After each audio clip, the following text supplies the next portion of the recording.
Good morning, ladies and gentlemen. The Committee on General Government Operations, Appropriations, and Housing convenes this public hearing.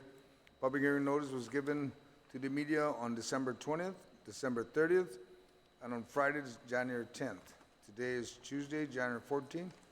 The time now is 9:07.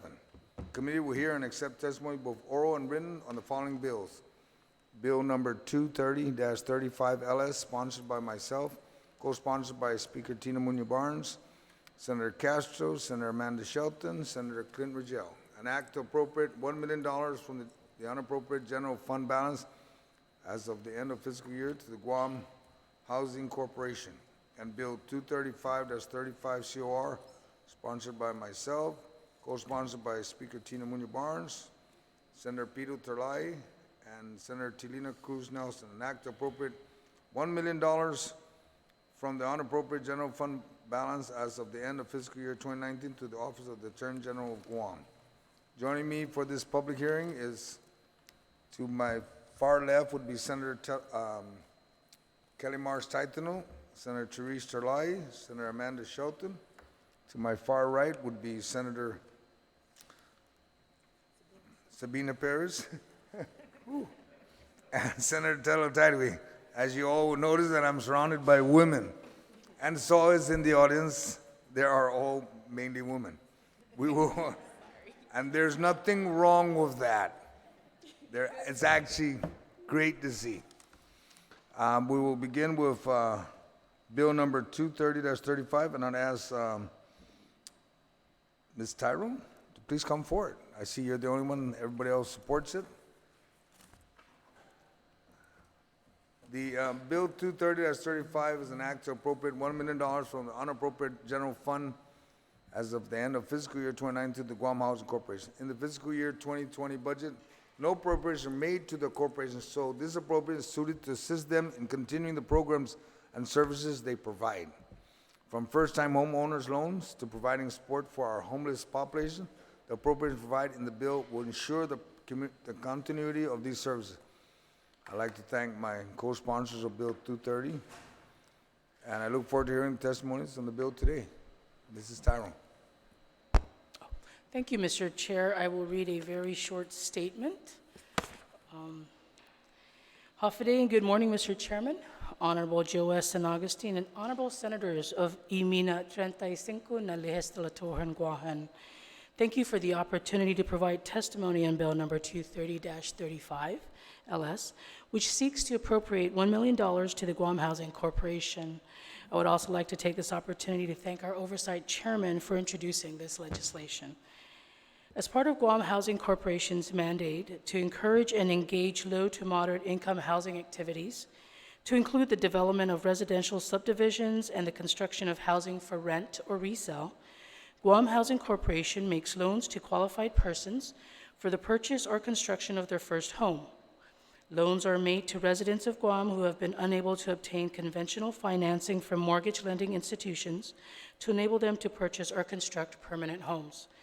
Guam Housing also encourages and promotes the construction of housing units for rent within the capacity of families with low to moderate income, and promotes the purchase or construction of affordable, typhoon-resistant permanent homes by residents of Guam who have not previously been homeowners.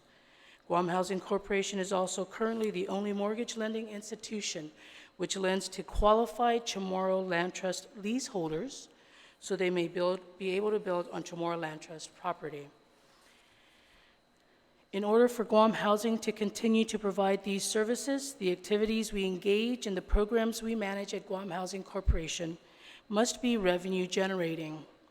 In previous years, however, Guam Housing Corporation was mandated to utilize $500,000 of its operating budget to fund the First-Time Homeowners Assistance Program via Public Law 31-227. To further compound the use of the GHC operations budget, previous administrations utilized Guam Housing Corp. To provide housing for the displaced to the tune of almost $300,000 in utility costs and lost rental income. There have been instances when our already aged homes have been left in disrepair, rendering us unable to put these homes out for rent until renovated and or repaired to code. Despite the challenges we've encountered, our team at Guam Housing Corp. continues to explore ways to generate revenue for loans. We continue to work to identify a more stable funding source for our grant program and to house the displaced. And our rental and maintenance team continue to work diligently to get rental units online. But we are playing catch-up in many respects.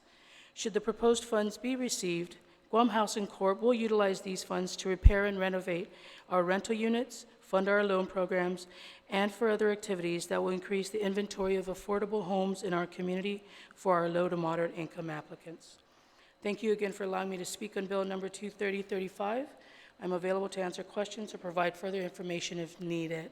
Trying to keep it short and sweet. Thank you, Ms. Tyrone.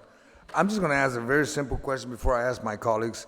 Have the administration offered any assistance they can provide you other than this bill of us trying to appropriate $1 million? I have spoken with the administration, and we're looking at ways, creative ways to generate revenue and assist Guam Housing, yes. All right, thank you. Senator Kelly, do you have any questions?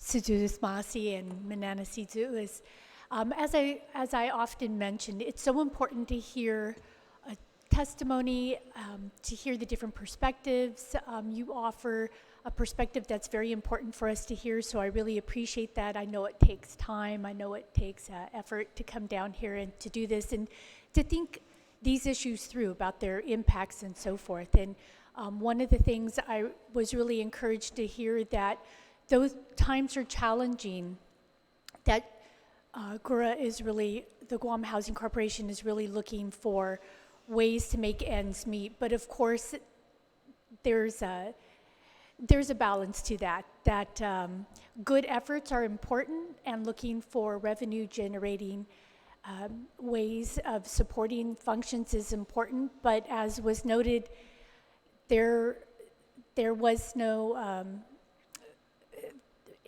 in the bill, it notes that this has not been fully funded, and if I remember correctly, it didn't receive any appropriations for 2020. So again, it's important to hear your testimony. Thank you very much. And it allows us to understand that there is need for it. It could be put to good use if the bill goes in that direction. Sujudis Masi. Buen provecho, Senator Marsh. So that you may be aware, if you aren't already, and just for the public's edification, Guam Housing Corporation is also revenue generating. So our operations, what we do, our renovate, everything that's done, we have to generate revenue for that. And so the $500,000 was taken out of our budget, which kind of hinders us a little bit. But we're trying to make it work. Thank you. Senator Therese? Good morning, Alice, Director. What we have before us is really very little. We have the bill, and we have the fiscal note, which doesn't tell us anything about the current fiscal capability of the entity, only, what you're going to do with the additional $1 million. So I guess I want to ask, what is your current financial status? Because apparently there wasn't any budget or any appropriation made to Guam Housing in the FY 2020 budget, and that was based on some representation by the administration that you were going to be taken care of. So what is the balance of the trust fund, for example, that funds the first-time homeowners program? Okay, just so that we understand, it's kind of a little confusing for many, is Guam Housing Corporation does not come to the legislature for their funding. We get no local funds, we get no federal funds at this point, which is one of the things that we're looking at, right? We're trying to explore to assist with our needs. But we don't come to the legislature for our budget, nor do we go to the administration for our budget. We work with our board. For this year's budget, I believe we budgeted for 3.1? 3.1? Yeah, 3.1 operating. If you were to remove, we also included in that budget the $500,000. We budget for that every year. My understanding is that we have to budget for that every year since 2012, I believe, when the funding was first removed from Guam Housing's budget. What do you mean you budget for that? We include it in our budget as potential Cost? reimbursement, From where? revenue generating, hopefully the Your- legislature. According to BBMR, your anticipated revenues is 3.29. So you said, and you made a budget of approximately 3.1 3.1. based on anticipated revenues. Anticipated revenues, the costs, what it costs us for this year to operate, yes. All right, so what part of your current budget estimate and revenue estimate is, do you anticipate will be dedicated to the first-time homeowners program? We're going to have to, are we talking about potentially receiving the million or what we budgeted for already? No, what you So the budgeted. first-time homeowners, we don't budget for, that comes through as cheated funds. We fund, the $500,000 originally budgeted was allocated to first-time homeowners assistance program, so that the senators may be aware that's up to $10,000 of grant money. There's no longer $500,000. In I believe it was 2015 or 2016, 33-127, I believe it was, introduced was a public law, so we received as cheated funds from DOA to fund the first-time homeowners assistance program. Right now, at present, I believe we have maybe 7,000 or 6,000 left in these cheated funds to administer. This past 2019, calendar year 2019, I think we granted a little over 600,000, maybe close to $700,000 in first-time homeowners assistance. That's through these cheated funds, to about 65, 67 plus families. I hope that answers your question. So it's now just through as cheated funds. That funding is dwindling, it's my understanding. The cheated funds is dwindling. Yes. But what was the other source of the funding? Only cheated funds? The $500,000 from our operations budget Right. and the cheated funds. Or so you're saying that when they took the 500,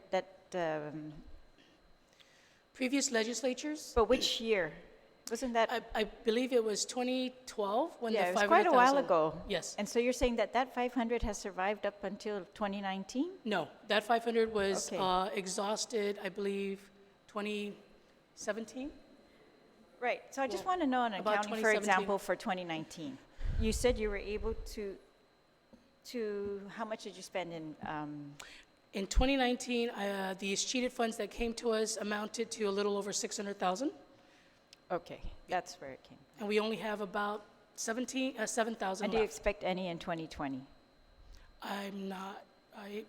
No. Is that on an ongoing basis that you receive the cheated funds? It's supposed to right? be, yes. Right. So every year, that's what's been funding the first-time homeowners yes. program unless the legislature puts an additional. Yes. All right. So you have no estimate on what might be coming in FY20? No, I don't. All right. But every year, you've received a cheated fund since that started in 2015, I think. Yes, my right? understanding is DOA does provide funding. This past 2019, I've communicated with the director of DOA and request for funding for All right. the FTAP. Because, the bill starts off talking about, the first-time homeowners program in the intent as if that's what we're going to fund with this $1 million, but it's not actually in the bill language. The mandate of the bill is to use the money for programs, operations, and personnel. And so this is what BBMR is also pointing out, that this is also for personnel. But your personnel is normally supposed to be funded out of your revenue. Yes. Yeah. I don't have any intentions to hire personnel right now. We're going through a process. We're realigning with our goals and our mission, our mandates. And I've really kept that to a minimum since having come in on board. Okay, if I could just ask then, if you could just outline for us, what are you going to use the 3.1 million that you're estimating to receive? What will you use that on? Are you saying none of that has been budgeted for the first-time homeowners program? It's all for personnel and current operations? The budget is for, yes, for personnel, for operations. It goes to our loan programs currently that we have, and it also, we've budgeted for renovations, repairs, and potential, we budgeted a little bit for lost income when we have to house displaced. It's not a lot, but, yep. How much is going to the loan program? We don't have this Our in front of us, that's why 3.1, I'm asking. okay, my apologies, I Yeah, was not under that impression. the loan. So it's all for operations except for the amount that's Miss- dedicated to the loan program? So part of our operations are loan programs. Well, that's your Right. programs. It's part of the M- budget. Ms. for Tyrone, operations. you can ask Yes. your staff to come up so you don't have to keep turning around. They can sit right next to you and just give you the information. Save us looking back, and it's right there next to you. Thank you.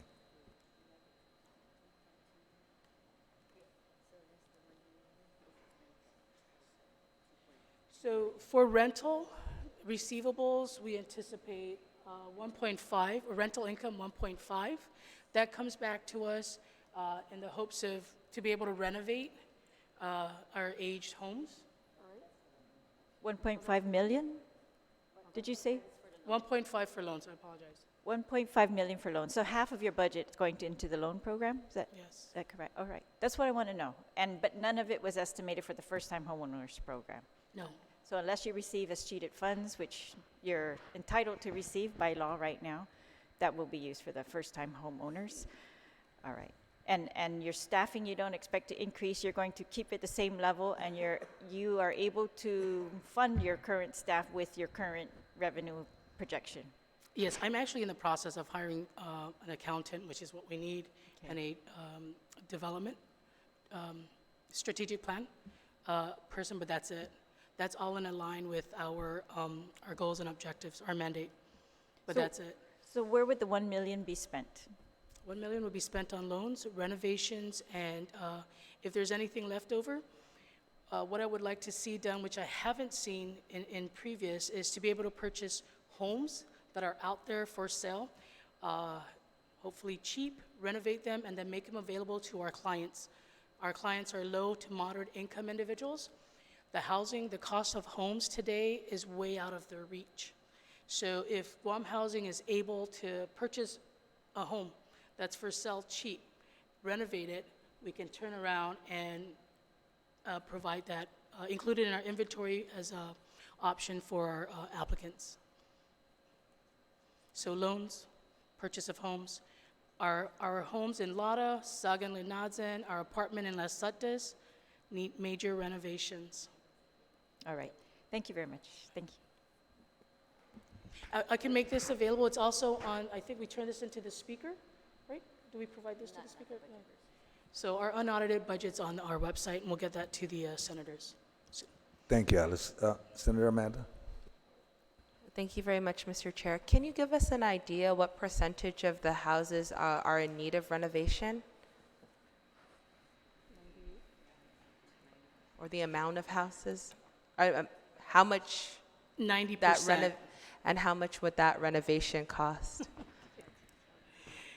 Yeah, so about 90%, if not more, of our homes need renovations. Some need to be completely torn down and built from the ground up. The cost is really difficult to tell given the challenges we're having with contractors. Take, for example, we have applicants who have gone through 5 different contractors. Their cost of the home starts out at $200, but is now up to the maximum because contractors are charging more. So it's really difficult to tell. We did do our due diligence. We're working with DPW to get a scope of work that will give us an estimate of what it may potentially cost to renovate and rebuild a Suttas, which is our 24 apartment complex in Jigo by Sanchez and FB Leon Guerrero. And then we have about 100 units or 110 units in Lada. And a good 90% of those need renovation and upkeep. Our maintenance team does a good job of trying to get at least 2 units online with what we have a month. So, gosh, I really can't give you an estimate with regard to the cost to renovate and rebuild. I mean, $250, $300 for contractors per square foot or per day. Okay, I appreciate you trying. It sounds like there is I a can lot of send work you- to be done. There is a lot of work. I can send you the information that we may potentially receive from DPW because we are working with them Okay, that would to be get a great. scope of work for all of it, LADA and SUTDIS. Okay, we would appreciate that. And so in the bill, it lists what you were talking about, several different programs and your operating costs that you would use this $1 million for. Could you give us a more specific breakdown of how you see that money going to each program and to your operations? Like So- how much would go to this first-time homeowners assistance program?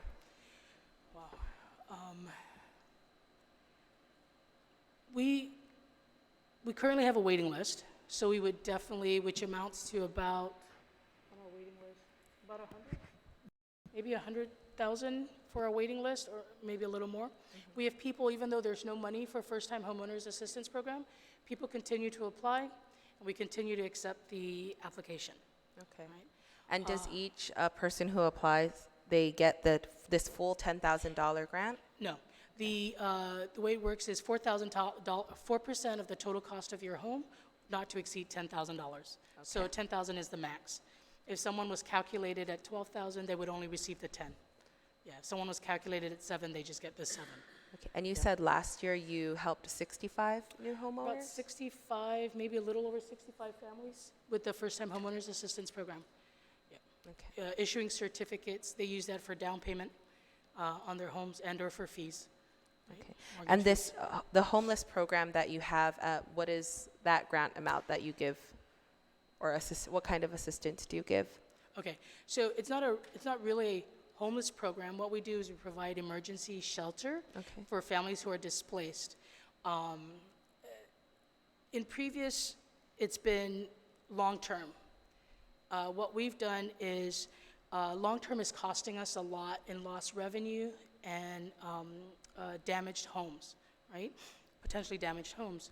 So we look at short-term, but we just don't kick them out in the streets, right? We do our best. Our team, our rental team, does a good job of helping these individuals who are displaced, connect them with social services, public health, mental health, GBWIC, Guam Behavioral, Salvation Army, wherever they can get assistance.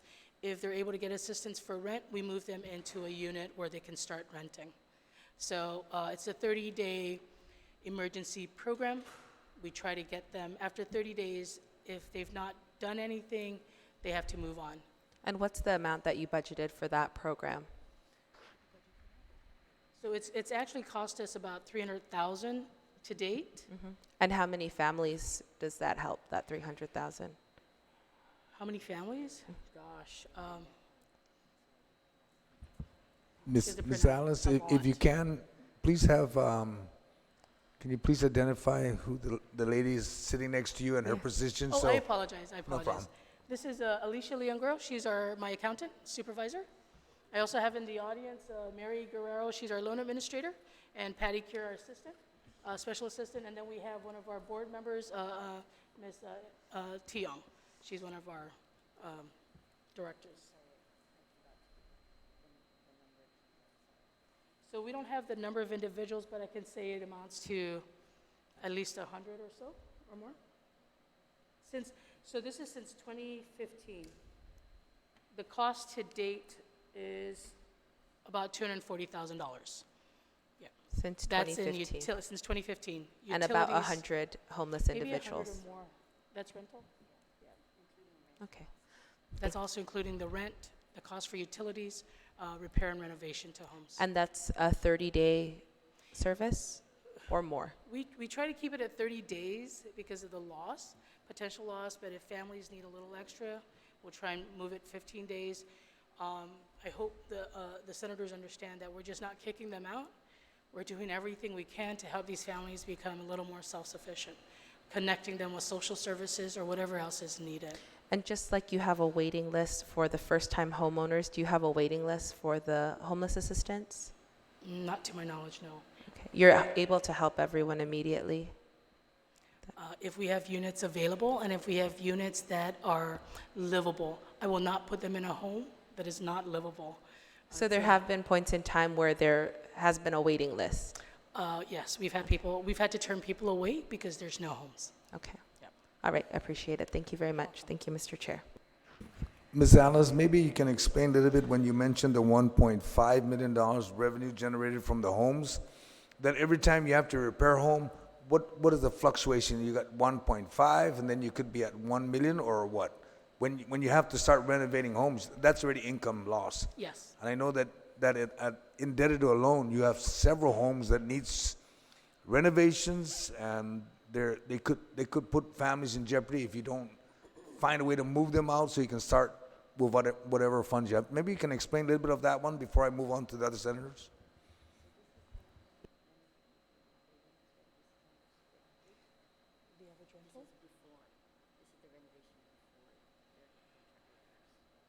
Before today's. So, Alicia, actually, when we're going through this, we did an estimate previous to the current situation with H2 workers, right?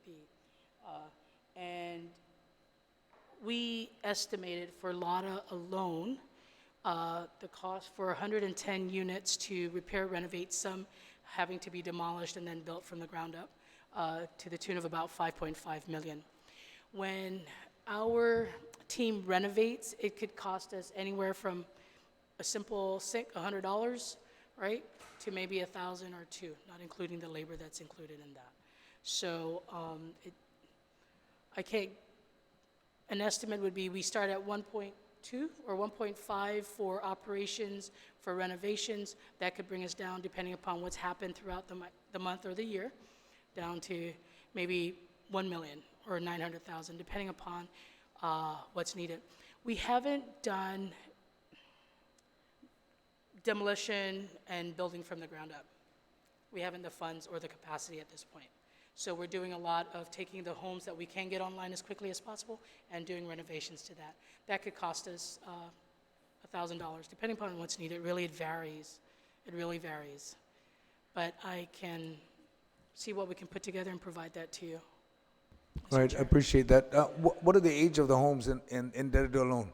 Because I know In they've been there a Lada- long time, Lada's even before I homes are, got to high school. yes, Lada's homes, I think since 1956, 1946, 60, maybe since the 60s. Gosh, They're even older than Kaiser Dededo. a Okay, little older than me, yes, over 50 years, 50 years old, yeah. yes.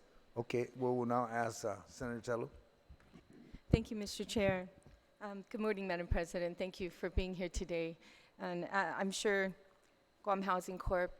Has made great strides since you've been there. I know you're a very hard worker, and being here today to advocate for this money, I'm sure there's a lot more you can do than just with 1 million. I know you need a lot more than that. I mean, just alone 5.5 million, and that was estimated during a time without the H2 workers.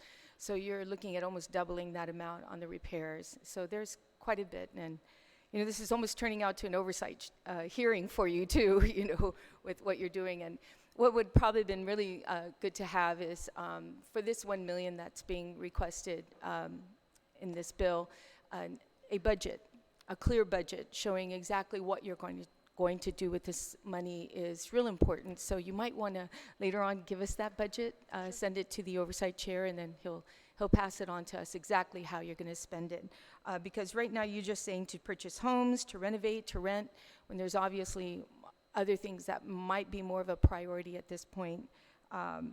Now, I just wanted to clarify when you mentioned escheated funds and versus the $700,000 did you say that 500,000 in escheated funds for prior, and then 700,000 was for last year in escheated fund? Can you just kind of give me that numbers again, please? So I'm thinking that you're asking about the $500,000.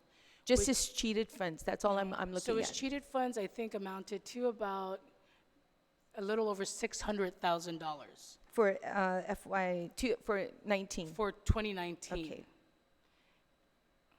It's fluctuated through the years, Yes. different amounts depending upon what's Okay. in there. And then, well, we don't know what's 2020, but FY 18, how much was that?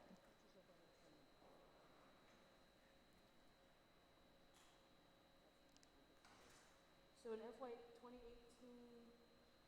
FY FY 2018, we dispersed 277,000. I'm just rounding. You dispersed, but how much did you receive in Estrellas funds?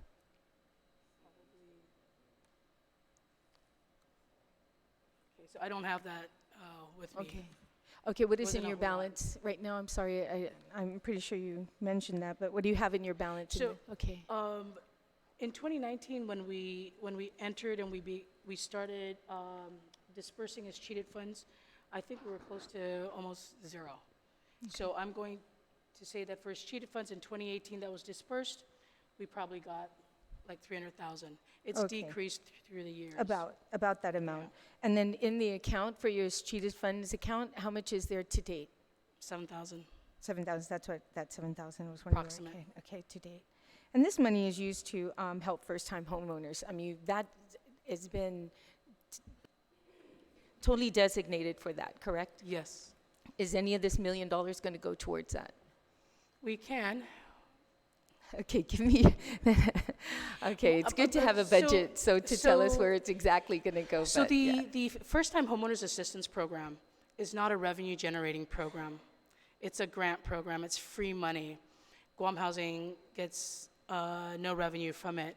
Ideally, and I will send that to the legislature, a budget for the 1 million should it be received.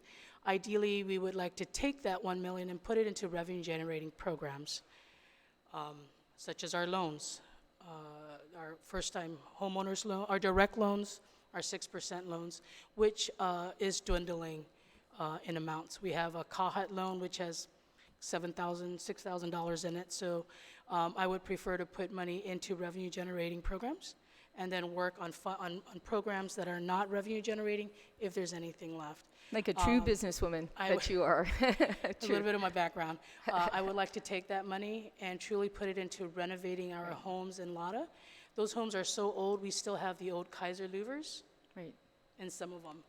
All right, Okay, so that'd be that's great. where the money would go, really. Absolutely. And I guess when you do that, the justification for this money can show that, you know, in order to make money, you need to have money. So Yeah. the classic business Well- motto. Well, But- Madam Senator, our homes, which is really ironic, is an asset for Guam Housing, and for too long it's been neglected. As a result of that, we're now playing catch-up, and we've lost money and revenue through the years. So Yeah. So that being said, we were talking about loans. How many loans are in default and what is cumulative value right now? we have maybe 20, about 22? We have, since coming on board in 2019 and working with our legal counsel, who's been very diligent, I believe I saw about 47 loans in default. That are in default? Yeah, 49 loans in default. 49 in default, and what is cumulative 30 value? That's 30 days and over. 30 days now. And what's the cumulative value of that amount? For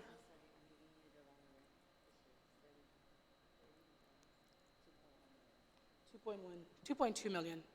Wow. Yeah, for about 30, well, we started out with like about 40, So- we're down to like 20 to 25. So what are you doing to collect those debts? Oh, we're collecting.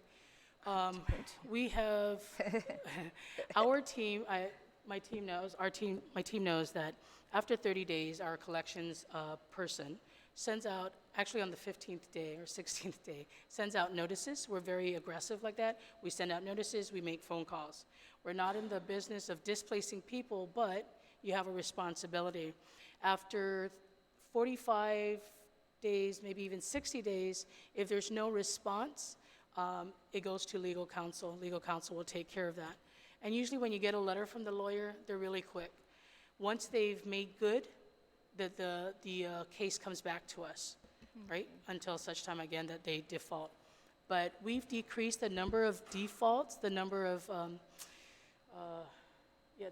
loans defaulted to a good maybe 20 now, if not less. We've been very aggressive. I understand that if they're not paying, we're losing.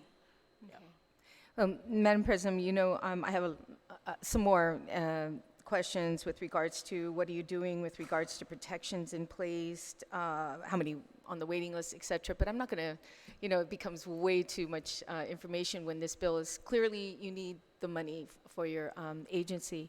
So my last question is, Have you, when you went to the governor, and of course this was brought to their attention, this bill that takes away from the unappropriated funds, which has been earmarked in her eyes for the war claims. So my concern, if this bill should pass, I mean, for her to support it, to veto it.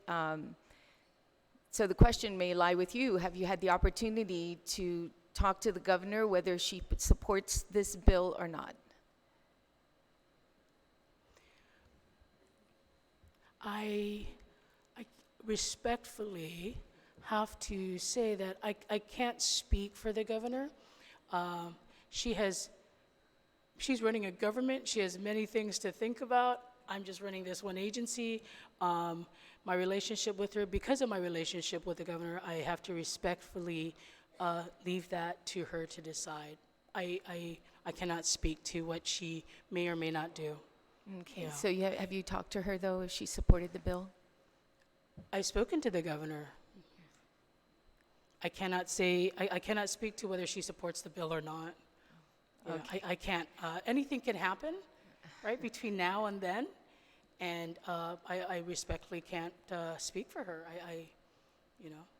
Okay. I can't. Thank you so much, Madam President. And I know, Trish, you're doing a great, Alicia, you're doing a great job over at Guam Housing Corp. and Thank you. advocating for it. And being here today is a testament to that. Thank you so much. Thank you, Senator Tello. Senator Sabina Ferris. Thank you, Mr. Chairman. Thank you, Alice, for being here today and answering all the questions. I thought this was going to be easy. Yeah, it seems like an oversight. Yeah, just to clarify, what if you don't get the $1 million? What impact would that have on Guam Housing Corporation? Anything is better than nothing. $1 million could go a long way to helping us renovate, seriously, our aging homes, which then would generate revenue. When we generate revenue, we help, we put some of that revenue into our loan programs. So it would go a long way. Yeah. So that would help. I mean, how many families would you estimate? So you're basically going to look at renovating a lot of these homes that are in need of repair. And how many families will that impact? Oh gosh, if we could renovate, let me see, it's $1 million, maybe 10 homes, that could be 10 families. But then those 10 families paying rent, we take that rent, we renovate another 2 homes, right? And then we have money, we put them into our loan programs. So it kind of, much like taking money away from a budget, putting money back in, it's going to compound the benefits moving forward. Great, that sounds great. So in regards to part of the mandates for Guam Housing Corporation is renting and resell. So what portion of, are you seeing that perhaps when you renovate these homes, are you looking to resell them to the families, or is that part of the plan? So that's going to be part of our strategic plan. So these are homes we're renovating in Sagan-Lanazen and in Lada and potentially Sadas, right? So this is our rental. This is income that we make. What I would like to do is, when it comes to resale, is purchase homes out in the market. The market is really stiff right now for low to moderate income families. The average loan that our clients can qualify for is about 150, maybe 175, 200 if they're really lucky. You can't find a home out there for that much. It's just too expensive. Our goal to increase the inventory of affordable homes is to have funds to purchase maybe homes that are being sold on the cheap, purchase that, put it in an inventory, and then sell it to our clients who come in and are looking to purchase a home. Right now, we have clients who have loans, but they can't find homes out there. It's just too expensive. Okay, and I'm looking at your unaudited, expenditure report, and it looks like there has been, this is the November one that's on your website, and it looks like compared to last year, you have reduced the losses. So last year at this in November, it was 42,000 decrease, and then a year forward, it's a $3,000 increase. So what has changed in your operations to reduce the amount of reductions. Reduce the amount of, Reduction. So I'm just looking at your reports, and it shows a decrease in the negative part of it. So is there something that has changed to account for that?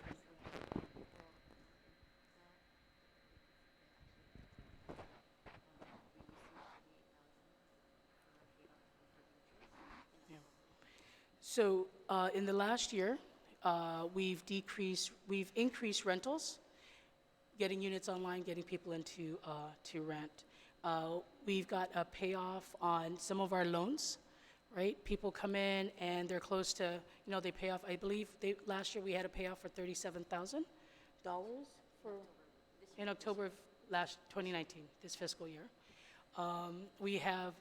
We've sold property, homes, that were foreclosed on, so that's helped to minimize the negative, right? That money that comes back goes to loans and to renovation. Okay, so Yeah. that's good to know that there's a track record that you've already developed, and that this $1 million can go even further in decreasing that reduction and possibly putting you in a positive light. Yes. Okay, good.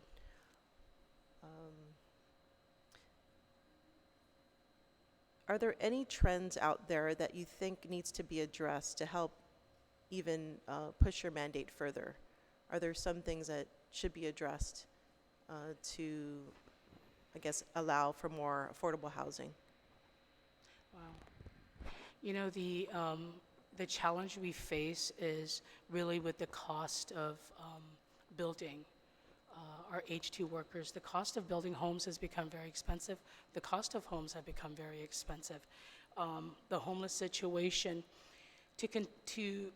we will do our part, right? Right now I have a team looking at other funding sources to identify a funding source for the Housing Trust Fund, which is already in law, so that we can utilize that program to help with the homeless. Maybe we're working on assigning or addressing a few of our homes specifically for that, taking some of that, but at the same time, we need to make sure that we recover any losses with that. The trend out there is really affordable housing. It's not almost non-existent here on Guam and in many places. Funding for FTAP, first-time homeowners. I have our team looking at another source, and I'm not gonna say what that is right now until we've actually gotten all our ducks in a row, and then we'll bring it forth to the legislature. But we are exploring other ways to address the homeless situation, to address affordability. Purchasing homes that have been abandoned and then resell. That's one way to increase our inventory. The issue is funding, no problem. So the trend is there's no affordable homes. I don't know what to, yeah. Okay, we'll definitely look But we're into trying. that. We'll look into that. Well, thank you for answering my questions, and thank you, Mr. Chair. Thank you, Senators. Do we have any follow-up questions before I kind of close? Senator Therese? Thanks. I just wanted to point out that we're this hearing again without the Department of Administration or BBMRs being present and able to answer questions is it's an issue for me, Mr. Chair. So I just want to put that on the record because these fiscal notes kind of discourage us from passing this bill. In fact, they outright say it's not going to be fiscally prudent. So we've had 2 hearings on other bills without DOA and BBMR that are very similar, where they're appropriating money from the excess revenues, and then we also considered Bill 181 on the floor without the input again of DOA and BBMR. So I think, when they're discouraging these bills, yet the directors come in and are encouraging us to pass these bills, we need additional information. But I do agree that the budget from you would be very helpful, so thank you, Mr. Chair. Thank you, Senator Therese. And you're correct. BBMR not being here, DOA not being here, the administration not being here to actually defend the unappropriate money. But I only foresee that as long as agencies that need funds are not getting the support that they could get easily from the administration, and I'm not saying you're not getting it, Alice, And then there are other agencies that are impacted by this, but there are several bills that I have introduced and I have supported, and I will be supporting other bills that are going to come up that's going to talk about unappropriated funds. But you know what? When we go to the budget in a couple of months, we're going to see. And when the audit finally comes out in May or June, and it says that the money does exist and the agencies still do need it, it's going to go to vote before then. And we'll start directing where the funds need to go, because to pay down the deficit, $12 million can't handle it. Because out of the 22 that's identified across the board for unappropriated funds, 10 million is already earmarked for GMH. There's no discussion for the administration to talk about. There's only 12 million minimum right now. If there's more, we're going to move it, because we're the only one that can move that money. The administration can't use it for deficit reduction or anything of that matter. We would have to appropriate. And as long as there's a housing need, and you've expressed that, Alice, then that's the direction. Because I know for a fact my colleagues in the Guam legislature want to make sure that we find ways to help the people, the community, get homes. If anything, get reasonable rental. And getting home loan for homes would be one of the major. And the reason why I say this is because my first home bought was through Guam Housing. So I know the benefits of that. I paid off that loan, it's done. And I know that everyone that could get a home loan, if you can't get it at the regular bank, going to Guam Housing would be the only blessing they could actually get. And this was back in the 70s when I got the loan back then. So I know I'm a customer of Guam Housing, so I'm very aware of that, and I'm willing to support that. And there being no one else to testify on this bill, this public hearing will conclude. The committee will continue to receive testimonies for the next few days. Please address your written testimony to the Committee on General Government Operation and Appropriation Housing and submit it via email to Senator Joe S. Augustine at gmail.com. Zeus Marcy for your attendance and participating in today's hearing. And for those at home, thank you for watching. The public hearing for Bill 230-35 is now adjourned. It is now 9:54, and we will now proceed to the next bill, which is Bill number 235-35, an act to appropriate $1 million from the unappropriated general fund balance of the end of the fiscal year to the Office of the Attorney General's office. I apologize, but I forgot to read the rules for public testimony. I'll read it for the Attorney General's office so that we make sure they stay in order. That's just joking, Fred. Fellow attorneys. The conduct of this public hearing shall be as follows. Those testimonies will be recognized in the order of signing. You're the only three folks here. And we have Andrew Perez, Fred Nishiera, Stephanie Mendiola, all in support, wanting to get some extra money, and I don't blame you. Written testimony may be read. Lengthy testimony, written testimony should be summarized to about 5 minutes. I know, Fred, you got one that's over 5, but we'll work with that. Should submit to the committee. Please provide our legislative staff with your written testimony for photocopying. Testimony shall be confined to the substance.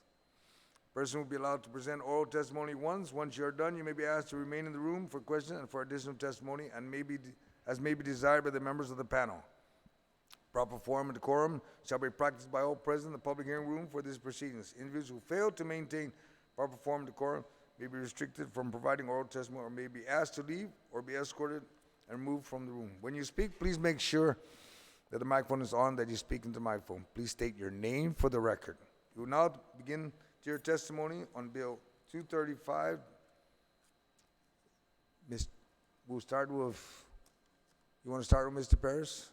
And then we'll move to you, Fred, and then, Thank you, Mr. Chair. Great, I can go ahead and first. start for us. Thank you. This is certainly not a new place, but definitely a new seat. So for the record, I will say I am Stephanie Mendiola. I'm the General Counsel for the Office of the Attorney General. I'll read our written testimony into the record, and then, of course, our Deputy Attorney General for Child Support, Mr. Andrew Perez, or our Acting AG, Fred Nishihara, could answer any of your questions.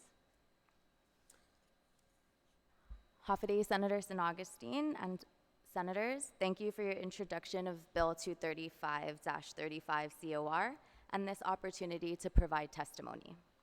We are certainly in support of this bill, which seeks to appropriate $1 million from the general fund to the OAG for the enhancement of the Child Support Enforcement Division, or CSED's, case management system. We recognize and do not discount the importance of other government priority areas warranting the need for financial resources.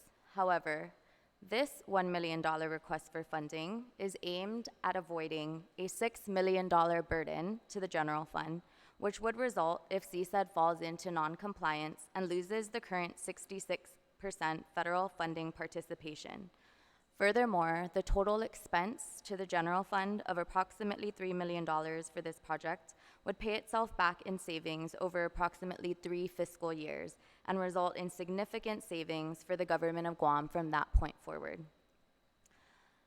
OAG is the designated state agency for the establishment and enforcement of child support orders as described in Title 4D of the Social Security Act. Federal regulations require that CSED maintain an automated system for management of its cases that is federally certified, can track certain information related to case parties, orders, amounts collected and dispersed, and can share certain information with federal systems. Additionally, as federal regulations change, the system must adapt to meet new system requirements. The current CSED system is called a POSSE, short for Absent Parent Automated System Information.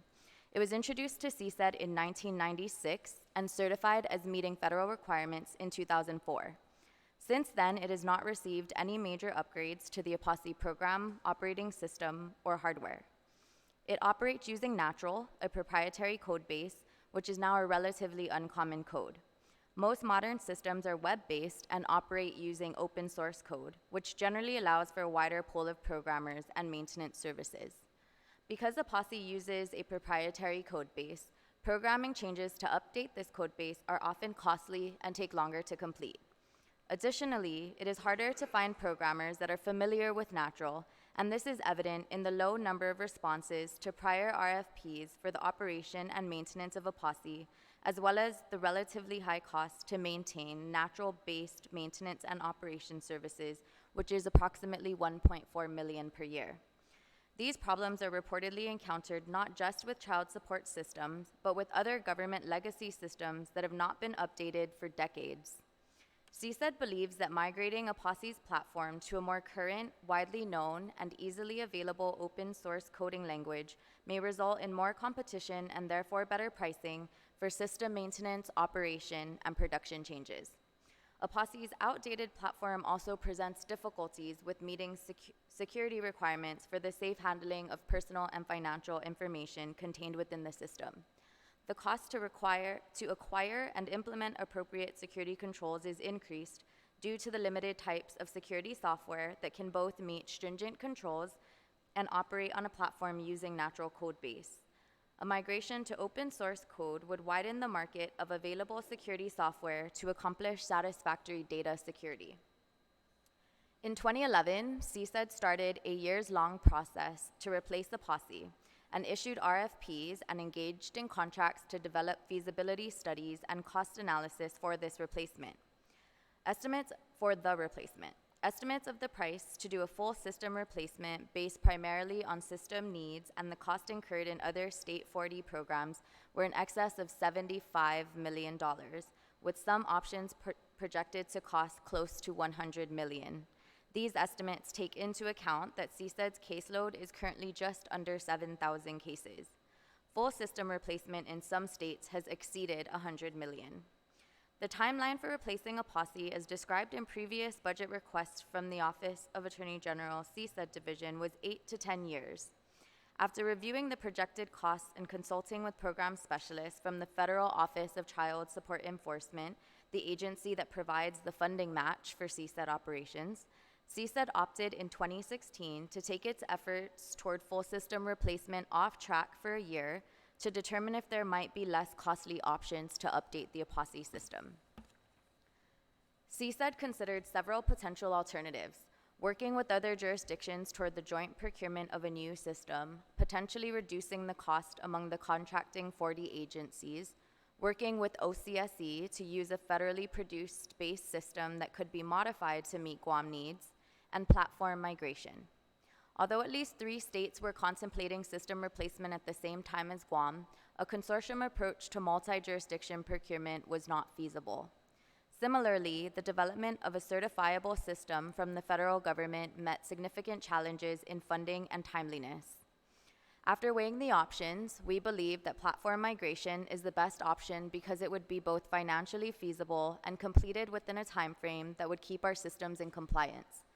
Although it would not result in a completely new system with modern bells and whistles, such as automated code tracking for documents, drop-down menus, or real-time update dashboards for tasks, it would be a reduced cost approach to updating a posse so the system can be maintained and enhanced for less money than a full system replacement. Platform migration involves the full-scale replacement of the existing natural language programming code with the current widely available open source code. The change in code will not itself produce a system that looks different to end users. However, the code change will mean that production changes within a posse can be done without relying on a relatively small pool of programmers familiar with natural, and instead can be sourced out to a much larger pool of programmers familiar with open source code, such as Java or C#. Recent research and site visits to child support offices that have used platform migration indicate the process might be done for Guam for $10 million or less. This cost would be offset by the current federal financial participation rate of 66% for a total burden to the general fund of approximately $3.4 million. CSED expects this cost to also cover certain programming changes, such as electronic wage order and intergovernmental form changes that are now required. Additionally, platform migration does not require the extended approval timeline applied to full system replacement and could be accomplished within 1 to 2 years after completing the procurement process. Based on the intent to proceed with platform migration and not full system software or system replacement, we do respectfully request one minor amendment to clarify the specific purpose of this expenditure. And that would be to Section 2, appropriation to the Office of the Attorney General of Guam. Up to the sum of $1 million is appropriated from the unappropriated general fund balance as of the end of fiscal year 2019 to the Office of the Attorney General of Guam for the purpose of procuring, and we would request to add, services to modernize the Child Support Enforcement Division's case management system and delete child support case management software, period. And leave the remaining sentence as, the appropriation in this section shall not lapse and shall continue until fully expended. We strongly support this appropriation and authorization, and we hope that we can look forward to favorable consideration of this body. Please do not hesitate to contact me should you have any questions or wish to discuss this matter in further detail. Signed, Levin Taitano Camacho, Attorney General. Thank you. Thank you. I like how you do that. And he's like, he's good. So basically the testimony would cover unless we have questions. Am I correct, Fred and Mr. Paris? That's correct. Maybe the one other thing I would add, Senator, is we had visited every single senator in our current fiscal year budget with this particular procurement as a budget item. We would like to thank the senators because what they did do, and which we are holding in reserve right now, is you gave us the rollover for the FY19. So we have an excellent chief of staff admin who's holding a sharp pencil.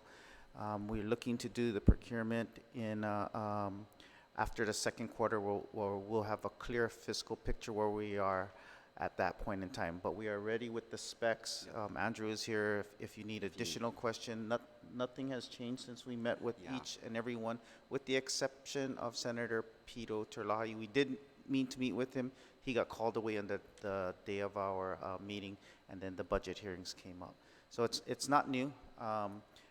Maybe the one other thing I would emphasize is the fact that you heard the procurement will go quick as far as 1 or 2 year implementation, full implementation. So that's why the funds are important. Thank you.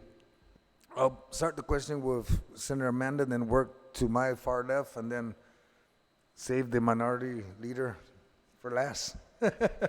Thank you, Stella. Thank you very much, Mr. Chair. In the beginning of your testimony, you indicated that there is a risk to lose this federal funding. Is there a certain date that that will happen if we don't move quickly? There isn't a certain date, but as time moves on, it's getting really difficult to kind of comply with federal requirements. We have kind of the biggest areas that we have to comply with is OCSC, which is our federal counterpart, the Office of Child Support Enforcement, and then we also have to really deal with the IRS because we deal with federal tax information, and they really, you know, this last year, the IRS has really put a hammer on us to upgrade our system to comply with the security requirements. And we've been doing that, but it is a costly process. What we had to do is upgrade our software, the Apostle software, not the platform code per se. We upgraded that to comply with the security requirements of the IRS, and then buy a new server to support that. And one of the difficulties is that because our case management system operates on this natural code, it's harder to buy compliant hardware with it. So one of the stumbling blocks that we encountered was there were no vendors on Guam that could offer that particular hardware. So we had to reach out off island, and then finally they got in contact with vendors on Guam to say that there's a need. So we finally got a vendor to provide that hardware to us or respond to our procurement. So those are the difficulties, and we were delayed in implementing it because of that reason. So that's just one aspect or one example of the difficulties that we're encountering with this particular natural base code that we have to work with. Thank you very much for helping us to better understand the complexities of everything. I know that when you did come around to all of the senators before the budget hearing, we were, kind of in awe about the number that you presented, but there was a commitment from our finance chair to work on this if there were monies available down the line. So I understand the need, and I really appreciate the testimony today. Thank you. And just to follow up on that, as a result of those meetings, we really took to heart your suggestions, some of your suggestions to phase it in, to kind of break it down into a more manageable expense. So, and this is a perfect opportunity to start that phase-in process. So, thank you. Senator Therese? Thank you, Mr. Chair. So are you saying that phase-in is what you're going to do? Yeah, I mean, how we want to structure the procurement is kind of a design base. We want the first part of the procurement to be, have the vendor design the project, and as money comes available, meet the certain timeline requirements of that project as we get funded with the project. So that's how we anticipate to move forward with this procurement. All right, Mr. Nishihara, can you repeat the number you said has rolled over? I think, is that the term you used for The legislature gave from us 2019? Yes, for 2019, the legislature gave us a carryover from FY19 until it's expended. What we had, when I said we had discussed, was it was with several senators that made the suggestion, including the chair, that maybe we could phase it in just like Andrew had said. So our original budget, when we came before the legislature individually, was I think 3.4 mil for the total project. Right now, with the rollover, it looks like we're just above a tad over $1 million. I mean, I think we're waiting for the accountants to get the exact number, but it's looking at about $1 million. So if we assume it's $1 million, then there'd be another $1 million that is would be appropriated. So $2 million of the $3.4 million would be addressed, allowing us to, during the negotiation of this project, to say, okay, look, here's what we can work in. We anticipate issuing the RFP sometime right after the middle of the fiscal year. By then, we will know the exact number of what our rollover is, and we would be able to say, vendor, this is the amount of money. how can we negotiate, how far can you get it done, because we need to be in compliance. The reason why we want to be very careful is because if we can avoid paying 2 fiscal years of vendors, in other words, our current vendor, we cannot just cut them off and say, you're done and over with, right? You kind of need to run the 2 systems in parallel. So if we can cut that contract, if possible, I mean, these are the options we need to explore, to 6 months and just have a 6 months parallel time, that may save us time, save us money. So before we can negotiate, we need to know how much funds we have available to negotiate with. Right now, it's the carryover, and I'll say it's about a tad over $1 million. With that being said, you know, we haven't got the exact amount, but by the time we issue the RFP, we will know the exact amount. All right, yeah, and that's what I wanted to know, because the BBMR points out in their fiscal note that as of November 2019, I think they said 1.25 million. Right. But of course, that exact number will be when you get it. But I wanted a commitment from the Attorney General's office that is what you're going to use to help meet the 3.4 million that you need, right? So you're gonna, if you can use the 1.25 million lapsed funds from 2019, if you get this 1 million, that would be about 2 million. How would you expect to wrap up the last $1 million or 1.4? So depends on how this goes, and that would be part of our next fiscal year budget request. You're just going to request 1 million in additional in your next budget? In other words, we know for sure the RFP, the result of the contract will exceed $2 million. We know that. The total cost is gonna, what we expect is over 10 million, but because 66% is paid by federal your funds. total cost to us is 3.4 million. Correct. Yeah, so That's I'm just what we asking how you're going to anticipate. get the 3.4. If we give you the 1 and you get the 1 from your lapse, which We I'm have glad 2 you're of the 3 committing that. million.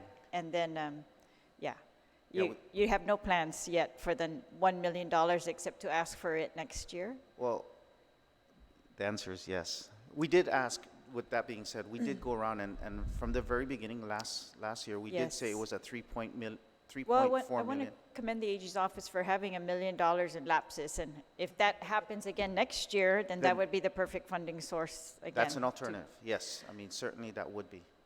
Could I ask, when you said, Stephanie, that we were going to pay this 3 million would be, it would pay itself back in savings over 3 fiscal years. That means you're paying 1 million every year for this, for your current system.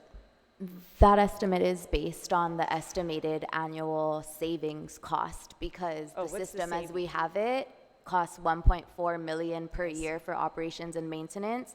But because it's a proprietary system, which we're trying to move away from, it's almost like we're going from a single service provider to a more competitive market, and that would, doing that would allow us to reduce our costs for operations and maintenance. So the By how payback much? is estimated to, Yeah, I sure. could give you an example. So when we were going through this process, and one of the questions that senators had was exactly what you were asking. What are like tangible cost or savings? And I reached out to my counterparts in the States that did a system migration similar to our plan. And one of the states was Colorado. So Colorado had an operating and maintenance expense of $1.8 million per year. We have $1.4 million. So they realized that their operating costs annually decreased to just a little over $600,000 a year. So they saved in excess of probably $1.2 million a year. So if we look at it in that, that's our anticipated, what we hope will happen here in this situation as well. So if we look at that, if we're saving $1.2 million or more each year, in the course of 3 fiscal years, that would be the actual cost savings, we hope. And even if it's just like $600,000 of cost savings, that it will pay itself. You know, it's a substantial amount of money to realize and save. Yes. That'd be great. Yeah. I mean, so I'm in support of this program. I'd like to see you get the money and implement it, as you said, in a 6-month parallel, cost efficient. I like the plan. Thank you very much for doing that. My concern, again, Mr. Chair, is just, again, that BBMR, we need their commitment on this and how this fits in with the other bills, the 181 and other things. But aside from that, thank you again to the Attorney General's office for committing the lapsed funds. I think that's very significant, and that shows that this is a very serious need, and so I want to thank you for that. Does this in any way help with the undistributed funds, this program, or that's just a total separate program that you run to take care of undistributed funds? Okay, right now it is a totally separate program that we're running. You know, I can only talk about like maybe future plans that we could possibly realize, but one of the things that would happen if we implement this program and follow through and are able to get a more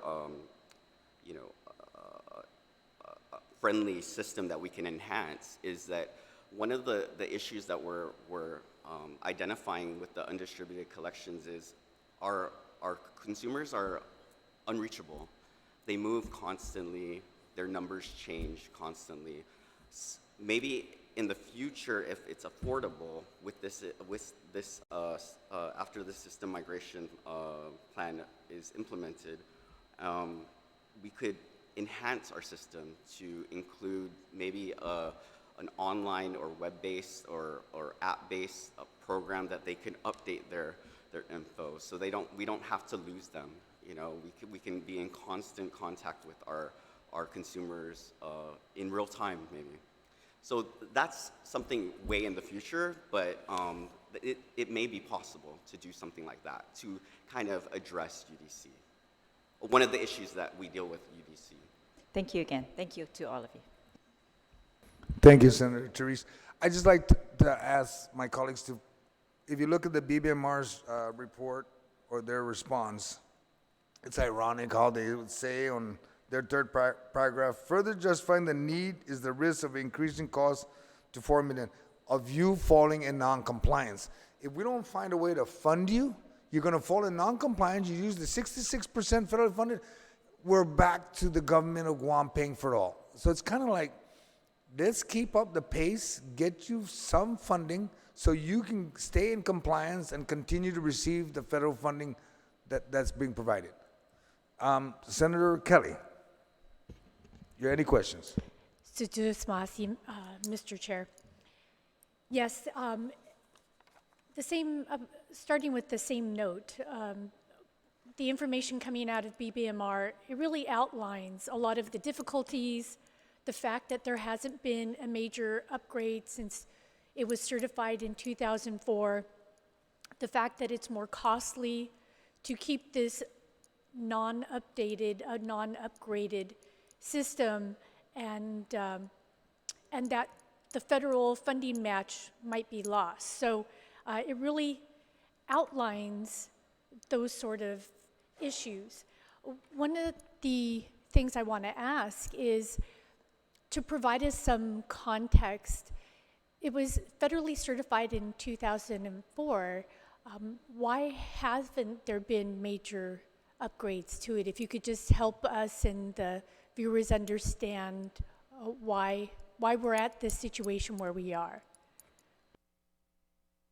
I can't speak to exactly in the past why it hasn't been upgraded. I don't know if there weren't any regulatory changes at that time, but when I took my role, when I assumed my role at CSID, there are significant changes, and there is a need. I can only identify right now, there is a need for system changes so that we can comply with the federal regulations. One of the things that just last week I sat with the contractor because one of the program or projects that we need to implement is an electronic income withholding order. It's required by federal regulations. And one of the things that I had to sit down with my contractors is we have to move forward with it because we were advised by our federal counterparts that we're no longer going to get a waiver for it. You know, they want us to hold our feet to the fire. So I can only speak to now, and I feel that there are significant regulations that require change. I really don't know in the past why significant changes didn't need to happen. I'll just add a little bit of context to that. I also can't speak specifically to what was going on since 2004, but as we are all aware, CSED is subject to federal oversight, and the IRS does conduct periodic audits. So approximately 2015, I believe it was, the IRS is, sorry, backing up a little bit, the IRS's audits focus on different areas, and I think it was around 2015 when their focus turned to the IT system.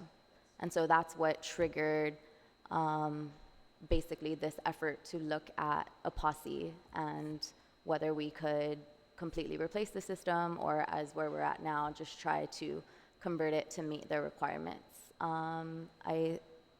Andrew, please correct me if I'm wrong, but I believe they're working with CSED annually to review their progress, and they have been aware that the issue we have based on the issues we face with procurement based on the way the system is structured is what has caused a delay in allowing us to meet full compliance. So they're monitoring, we're working with them, we've made progress, and we're hoping that this shift can get us to the end. So Joyce Masi for providing some of that context. And it also gets me to thinking that perhaps there need to be ways for us to be able to trigger some of that examination ourselves. But that's perhaps more for another conversation, but it may be important because we're seeing this in the hospital as well, that their software is really far behind, and I'm sure that there are a multitude of reasons why these different systems are where they're at. But at some point, we need to figure out in the bigger picture how to avoid getting into these very costly situations where it's $20 million to upgrade or change, it's $10 million to perhaps do a platform migration here, which I understand from the testimony that that's the more affordable, the more cost-effective option. So I'd like to hear from you. How firm is that cost estimate of $10 million? Are you pretty confident that that's really where it's going to land?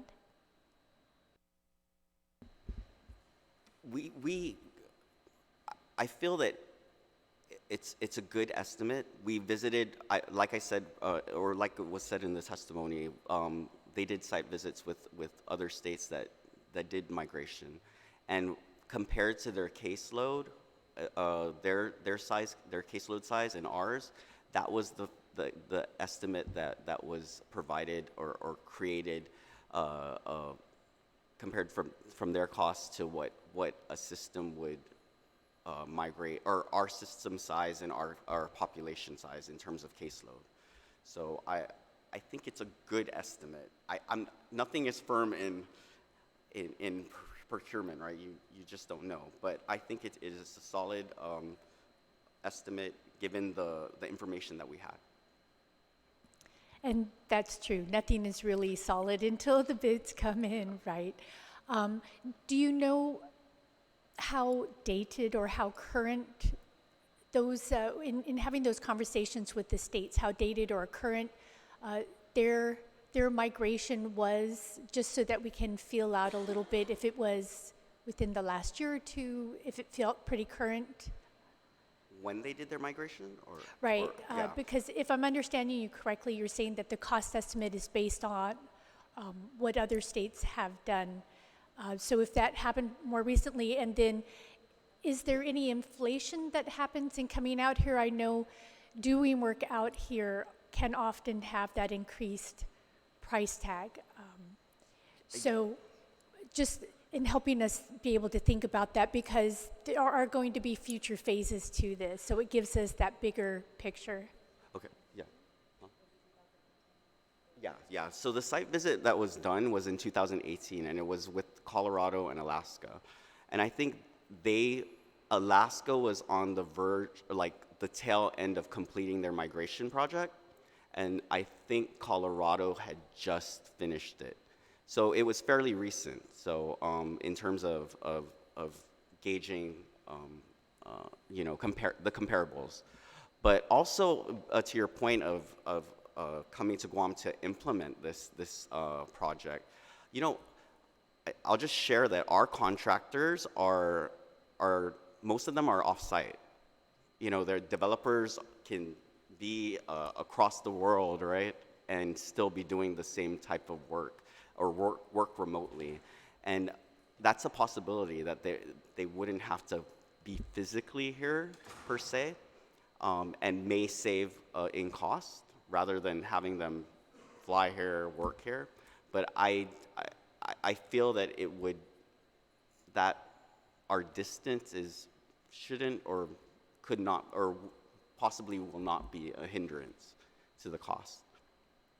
That's very important to hear, and that's some of what I was hoping for, is that some of this might be able to be done by distance. I mean, we are talking about technology here, but also coming into mind is earlier last year, when we were having some of these discussions about the landfill, we were hearing that there was a landfill cell in Florida that was starting not too long before we were looking at building up our landfill cell here. And the differential was that a landfill cell about the same size was $7 million in Florida, and it became $30 million out here. So I just wanted to make sure that we explored that whether there were some additional costs in having it implemented in Guam versus not. But hopefully some of that can be offset by being able to be done by distance or something like that. So just Masi, Mr. Chair, for the time to ask a couple of questions. Thank you, Senator Kelly. I just want to be able to read just a paragraph that I was going to completely read, just so that the audience and the Attorney General's office knows where the Bureau of Budget and Management Research, the third paragraph on their report is that further justifying this need is the risk of increasing costs of approximately $4 million to the government of Guam, were CSED to fall into non-compliance and lose the current 66% funding match from the federal government. I'm assuming now, as I look at this paragraph, it's referring to the $10 million total cost. Currently, CSED is funded with approximately 1.8 from the general fund and approximately $4 million from federal financial participation, for a total of 5.8 for FY 2020. After a 2015 on-site visit, the OAG and the IRS executed a correction action plan to correct multiple vulnerabilities in the CSED computer security system. While CSED has slowly been able to tackle the CAP requirements, this proprietary computer programming language issues cause greatly difficulty with procuring the necessary upgrades for the security software. The additional appropriation will give the OAG the opportunity to invest in enhancing APASI in a way that would increase the security of personnel and financial information collected by CSED, decreasing what Mr. Perez mentioned, decreasing annual maintenance and operation costs, and improve the delivery of child support service. So it's kind of like they want to support you, but the deficit is the priority. For me, if we can start saving today, let's do it today, because the deficit, if we don't increase the deficit, we can work on reducing it. But if we find a way to increase the deficit, putting money unappropriate to the deficit reduction, it's not going to help. Business lady. Sidus Masi, Mr. Chair, and thank you so much for being here. It's always good to see the Attorney General's office here, the governor, okay, on the support and the importance of it.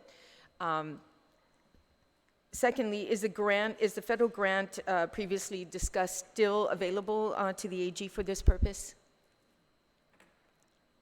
The way the grant works is that we appropriate local funds for the project, and then they support 66% of that. Okay. So if the project is like $10 million, so we would have to, or the local funding source would have to, or local funds in the amount of $3.4 million would have to be allocated, Right. and the federal government will match the remaining $6.6 million. So it's still available? It is still available. Okay, that's good to hear, that we didn't miss out on that, because we could have had that opportunity during the budget hearing, Mr. Chair.